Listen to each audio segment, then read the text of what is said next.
Okay, it's day one of the 10X conference and I'm going down to get some coffee. But I don't want to wake any other guests on my floor. So, got my little notes and journals to do some writing down there. But I'm gonna see if anything's, there's a lot of marijuana in this town. I smell it everywhere. I'm gonna see if anything's even open at this point, which it may or may not be. It's like 4:30 in the morning. There's a Starbucks down there that I'm hoping is open. Get some coffee and some fruit. You know, good food start the day, right? Big day, day one, 10X Growth Conference.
Okay, welcome to kind of the closing wrap-up video where I'm going to share a lot of the key takeaways from each of the speakers from the 10X Growth Conference 4 2020 edition in Vegas.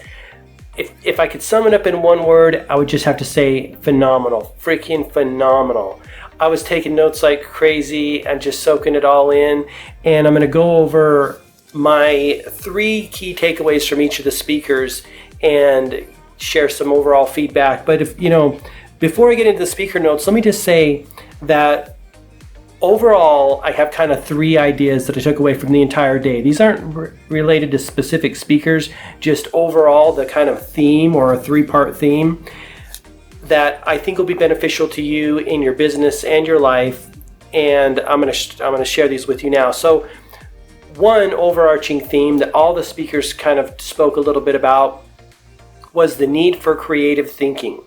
And I've seen this so often in all these types of events, whether they're on YouTube or in person. It's just thinking of new ways. Well, the way I say it, the way I look at it is thinking, using Zig Ziglar's famous quote that, he gets everything he wants when he helps other people get what they want. So if you expand it a little bit and say, hey, how can I help more people get more of what they want more often? And that was a kind of overarching theme of creative thinking in your business and unlocking different types of value and being more valuable. That's the other thing. How can you be more valuable to more people more often and more entertaining and more helpful and all of those kind of things, right? So that was an overarching theme, is the creative thinking, unlocking value that you've already got. This is huge in Jay Abraham's core message as well. His whole thing is he comes into companies. By the way, if you don't know who Jay Abraham is, just Google him. He was at 10X GrowthCon last year. I did not attend that conference, but I did watch he and Grant's conversation and a business analysis of members in the audience on YouTube from that. I think it was last year, the GrowthCon 3. Might have been 2 years ago. Maybe it was 2 years ago. But anyway, this creative thinking, this unlocking value, and all that is sitting down with a pen and paper and maybe writing out all of your business assets and all of your maybe content streams or all of your marketing strategies or ways that you can be more valuable to more people more often, right? And then you will find ways to interconnect these things, or the ideas will build upon one another. I mean, that's all ideas are anyway, right? 2 disparate things coming together to make a new idea. And so this idea of creative thinking was huge, pervasive through the whole conference, because they're talking about helping companies scale up. And whether you're a 1-person company or a multi-person company, finding new ways to scale up is only done by being creative and looking at it in a strategic way, finding new ways to be more valuable, helping more people, finding ways to help more people. So that was an overarching theme. Creative thinking is the key. And if you want to learn about more creative thinking, you can watch the 5 takeaways that I got from our series on creative thinking. That was the series I collaborated with Mark Stinson. He opened up his network of advertisers, marketers, branding people from all over the world, and that was phenomenal. I'll put a link in the description below and also a thumbnail on this video somewhere that you can check that out. But it's basically how to be more creative in your business.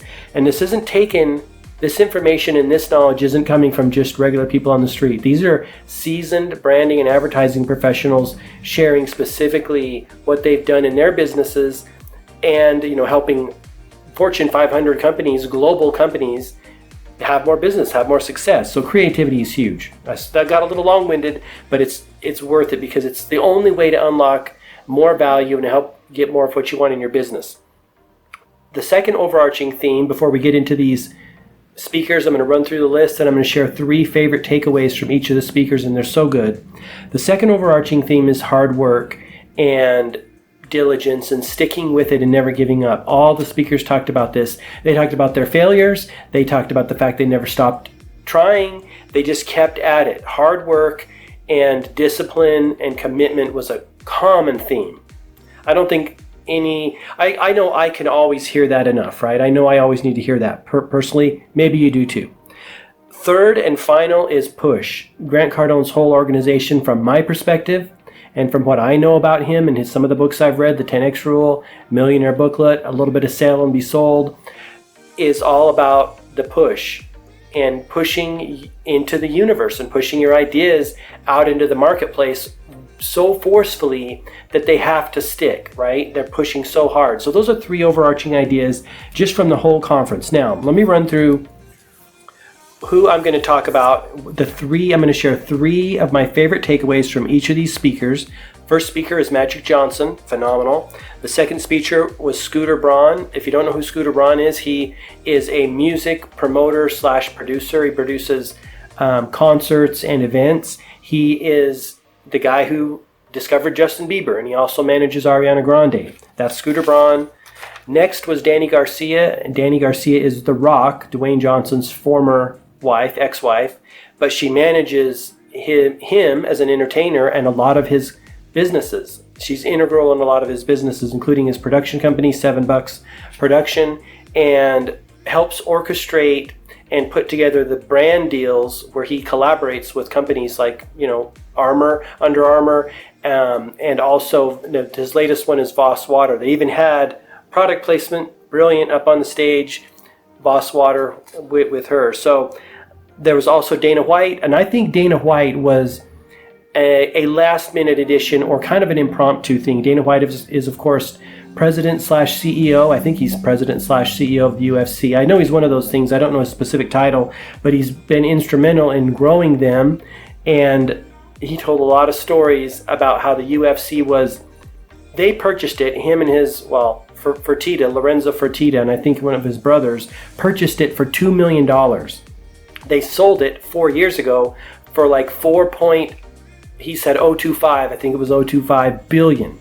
$2 million purchase, sold it for 4.025 billion. That's incredible, absolutely incredible.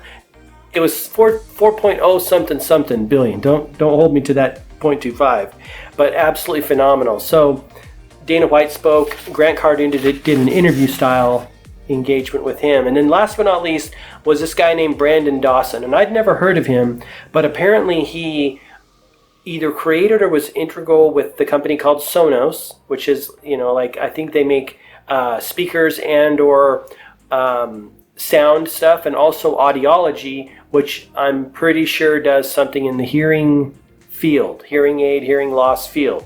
So those are the people I'm going to run through. I'm going to do this fairly quickly because I don't want this to be too long at the end of this first day. So let's start with Magic Johnson. These takeaways are in no particular order, but the first takeaway that I took from him was incredible work ethic. He even said that he knew he was going to make it because his work ethic is so strong and that he can outwork anyone, and he would outwork anyone. Like all of us, he didn't have the tools. He didn't have the knowledge that he needed in order to run the successful business empire, which I learned a lot about it. I had no idea he was into the food business, into entertainment business. He has a lot of movie theaters that he developed with Sony. The guy has like a freaking insane business portfolio. There were no numbers thrown around when he was up on stage, but it's got to be huge. But number one is the insane work ethic and outwork everybody. Number two was something that we all can take advantage of, and this is when he was growing up. He said he grew up poor, but he didn't have poor dreams. It really struck me, really hit me. He grew up poor, but he didn't have poor dreams. Number three takeaway from Magic Johnson's talk was to know your customer. He said that when he was going into these inner city neighborhoods and developing these movie theaters specifically targeted to inner city African American and Latino people, he knew them. He knows those people. He knows what they want, and he understands what they want, and that has helped him drive business insane. He was throwing around numbers and telling about the success that he's had, and it was phenomenal, absolutely phenomenal. So those are the three takeaways from Magic Johnson. It was awesome. Next up was Scooter Braun, and like I said, Scooter discovered Justin Bieber. He's a music producer and promoter, concert promoter.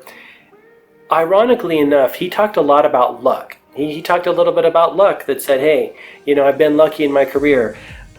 As a side note, my gut feeling is, hey, I think he's worked his tail off, and he even said as much, but he talked a little bit about luck, and he said, hey, he knows a lot of successful people out there that are really talented, really good, that have never hit their pot of gold, right? They've never struck gold. And so I can see why he would say that. There is potentially a factor of luck. But again, he also talked about the fact that you just never give up. You just keep going and keep getting better. And the second thing that he talked a lot about was what your why was. What are you doing it for? Why are you doing it? And he said if you're not doing it to be happy, you're doing it for the wrong reason. this is huge, right? You and I both know that joy is the end game, right? Success, it has nothing to do with money, because if you chase the money, then, and you don't have the joy, you're never going to find the joy. Money can't buy that stuff, right? That's an intangible thing. And he talked about doing something that you really, really love. Number 3 takeaway from Scooter Braun. I love this. He said, everyone is a genius. You just have to figure out what your genius is. And I think that is so awesome for human beings, because sometimes I look at it and I think about this, I call it like a psychobiodiversity of the planet, and everyone is different, and locked up inside all of us is a virtual gold mine that we just need to like unlock it and then express it, right? Whether that's artists, musician, business person, creator, designer, whatever your genius is, unlocking it and allowing it to be expressed is where all of the success and prosperity and the fun and the joy and the happiness comes from. So that was freaking awesome. Everyone's a genius. You just got to figure out what your genius is. All right, moving on. Dany Garcia. I was excited. She wasn't billed on the menu, or she wasn't billed on the event, so she might have been a last minute ad as well. But I was freaking excited to see her. She said, she talked about tools and skill set. She said she knew that she needed certain tools and certain skill set to manage The Rock's career in the way that she had, and even for her prior business roles in other companies. She talked about tools and skill set. You need those tools and skill set. Nothing's going to happen without it. I'm going to go to 3, and then I'm going to come back to number 2 because I think it's phenomenal. Number 3 idea that she talked about was self-growth. She was really, really big on self-growth. Stuff like, your business will never grow unless you grow. And when you invest in self-growth, everything else comes from that. Okay, now this is the one I wanted to come back with. This is the 3rd takeaway I got from her, and it's, again, ties into what Scooter Braun was saying. She said, let me give you this little backstory to illustrate what I'm going to say here. She said that early on in The Rock's movie entertainment career, when he was transitioning from wrestling into movies, he tried to kind of conform to what Hollywood wanted, or what Hollywood typically wants. He lost a lot of weight. He was trying to fit into more of that leading man role that had already been established and that was already kind of part of the formula for Hollywood, right? This is kind of who this person is. Audience resonate with this, so on and so forth. But he was kind of miserable. He was warping and adapting himself to something that he thought, and that his team thought, and management team thought, would be what Hollywood wanted, and kind of what Hollywood did want. But there came a point in time when that all kind of went out the window, and he started being his own unique self, which is bulking up. I mean, The Rock obviously likes to work out. He likes to get big. Dany even said he is better. He's more himself when he's big. He's more him, right? That's his unique selling proposition. That's his USP, if you will. Being The Rock, just being a freaking monster of a guy, big guy, working out, doing hard things, being his own version. And again, tying into what Scooter Braun said, everyone's a genius. You just got to figure out how. That's The Rock's genius, is to be The Rock. The Rock can't try to conform to some Hollywood, A-list or leading man category or like grouping character.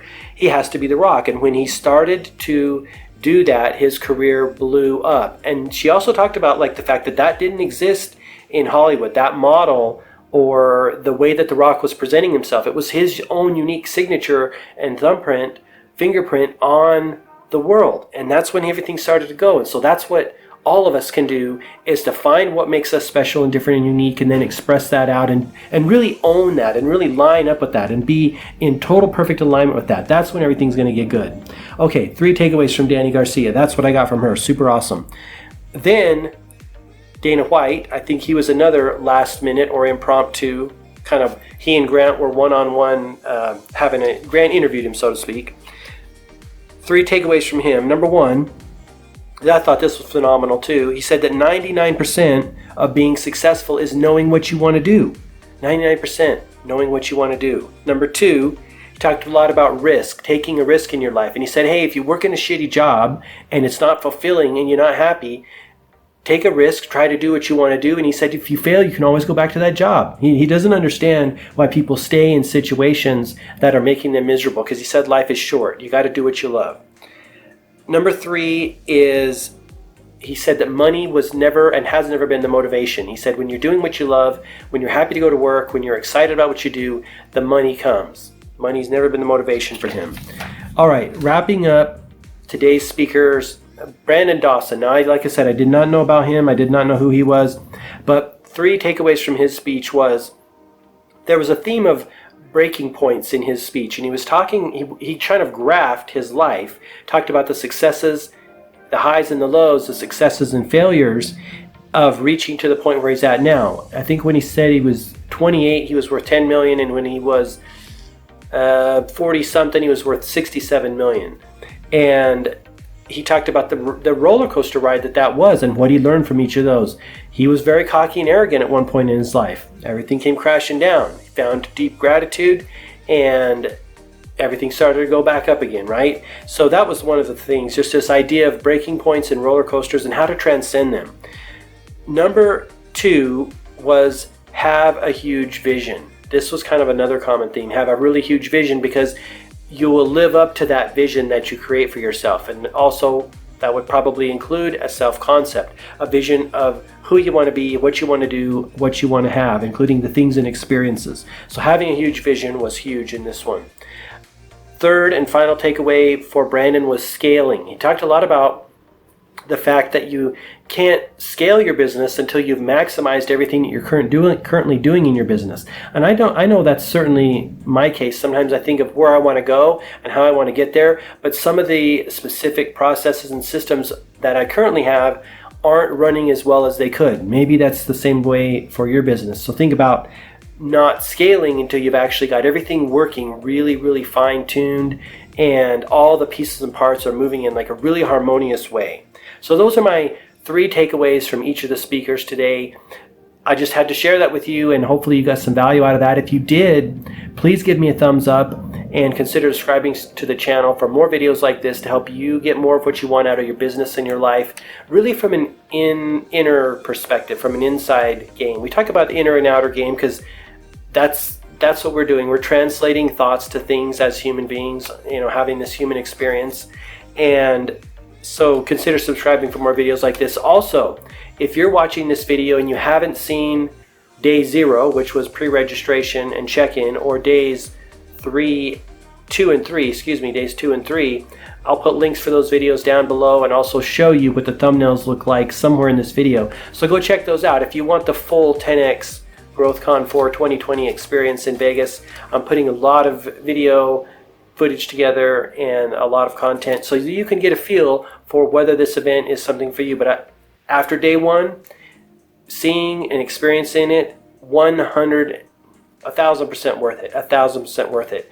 I was a little skeptical because some of the people I follow online said that GrowthCon 3 event in Miami was quite a bit sales pitchy. And I think, based on what I saw today, that the Cardone team changed up their formula and didn't make it as pitchy, because I thought it was phenomenal. Yeah, they were selling stuff, right? They're selling their courses and products and mentorship programs, and all of his companies are for sale in some way, shape, or form for you to invest in and or buy. But I didn't think it was overly done. In fact, I thought it was very well put together. I thought it was really well orchestrated, super classy. I'm thoroughly, it was a stellar investment of my time and energy to come down here for this event. So if you're thinking about it, hopefully that'll help you, maybe make your decision a little easier. At least this one is phenomenal. I couldn't speak more highly of it. All right, I'm going to wrap up the video at that point in time. I know it's gone a little bit long. Thanks for watching. Till next time, have an awesome night. We'll talk to you soon. Bye-bye.